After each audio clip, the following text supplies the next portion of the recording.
Good afternoon, Prof. My name is Sherwin, and today I'll be presenting about Group 3D as DTPIII. We'll be doing a solar dehydrator, and we'll be going through the socio-economic context as well as the intended social impact. The group comprises of Winham, Jordan, myself, Sherwin, and lastly Marcus. This is the content of our presentation. Firstly, I'll be talking about the chosen community. Next, Marcus will be talking about existing practices on food waste. Afterwards, John will be talking about fostering relationships, and lastly, we have been talking about possible negative impacts. The chosen community that our group have chosen is the Housing Development Boards, also known as flats. More specifically, the location of these solar-powered food dryer will be at the rooftop gardens of these flats. And why is that so? According to our analysis, these are the statistics on HDB flats. 78.3% of Singapore residents stay in these flats, and that constitutes around 3.04 million of them. Moreover, there are 1 million of such HDB flats throughout Singapore, making them a prime target. What are the policies that are being implemented in these HDBs? Firstly, there's the ethnic quotas. The ethnic integration policy was introduced in 1989 to prevent the formation of ethnic enclaves and to encourage interactions between different ethnic and racial groups. Moreover, non-Malaysian Singapore permanent residents are also subjected to a SPR quota at 8% and 5% of a HDB block and neighbourhood on non-Malaysian SPR households. If you break down the numbers, 74.1% of them are Chinese, followed by 16.3% of them who are Malays. Next, we have 9% of them who are Indians, and lastly, we have 3.3% that constitute the others. Moreover, we also have thought about the dietary needs and restrictions that are being imposed on certain communities. Due to the multicultural nature of the HDB flats, special dietary requirements must be met to be more inclusive for everyone. So our proposed plan is to have different drivers for different groups to prevent cross-contamination. Examples of different requirements are shown below. Firstly, there's the halal option for Muslims. There are dryers that are specifically catered to Hindus and Buddhists who are not able to eat beef, as well as special dryers for vegans and vegetarians who are not able to eat meat. Who will use it? Based on our understanding, the intended targets are residents of the HDB block, and the most likely heavy users will be the resident community that tends to the urban garden. What are urban gardens? Urban gardens, also known as community gardens, are community gardens that are tended to by a small group of residents of the HDB blocks.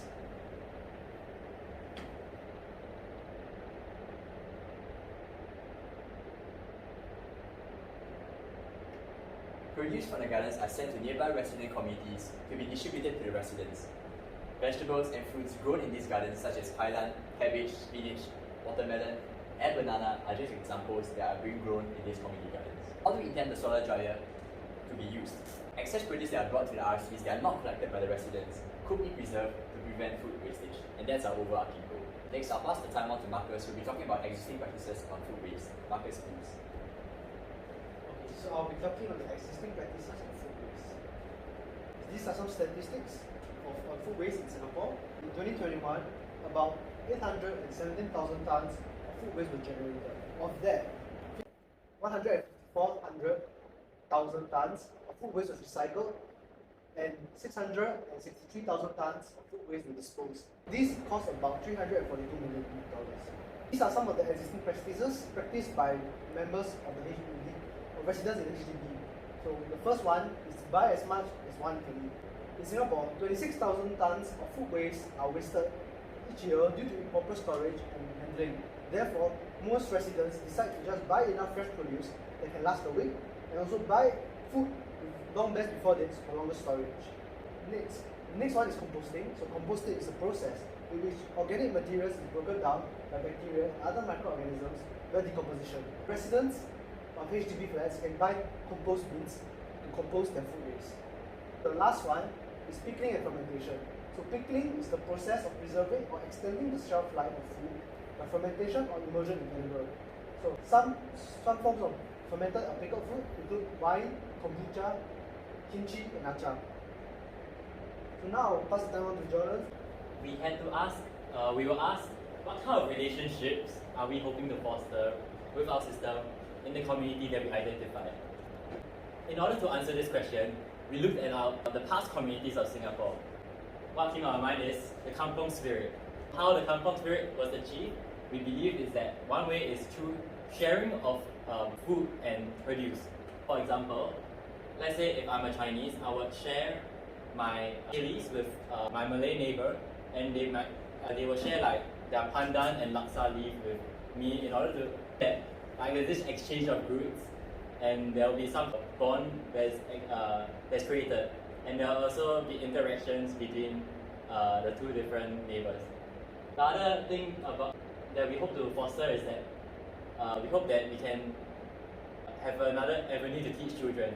Parents will bring their children up to the solar dehydrators to give them a hands-on experience of preventing food wastage and sustainability as well, so that they better understand what it's like to not waste food, and teach them better character, and also teach them to be more sustainable when they grow up in the future.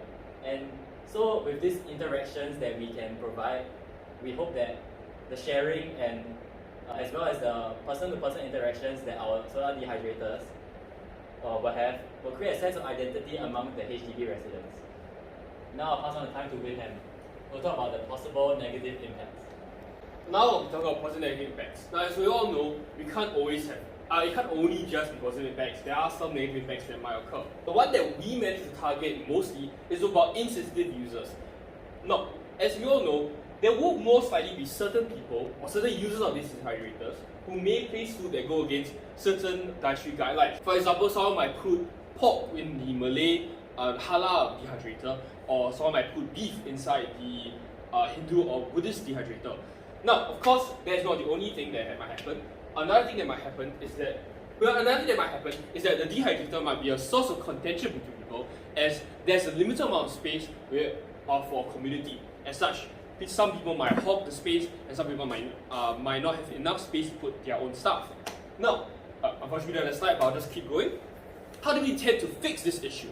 Now, firstly, how we intend to fix this issue is because we realize that we need to have some kind of administration to allow for the communities to actually make use of these dehydrators.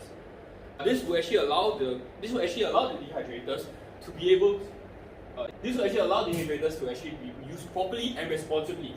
Now, we decided that the most ideal candidate for this administration would ideally be community leaders, as you want to still establish a sense of identity using this dehydrator. The community leaders will allow the community to decide on its own rules, laws, and its own agreements and practices when using the dehydrator. This will allow, as I said before, this will allow us to become a further improvement in the sense of identity of these people, of the community. Now, in conclusion, the implementation of the solar dehydrator will hopefully bring about a sense of identity and community among the HDB community that we've targeted, despite, of course, the possible negative impact they might have. And hopefully, what we hope is that it will actually become what we believe as the new method, the fourth method of food waste prevention. Thank you very much, Professor.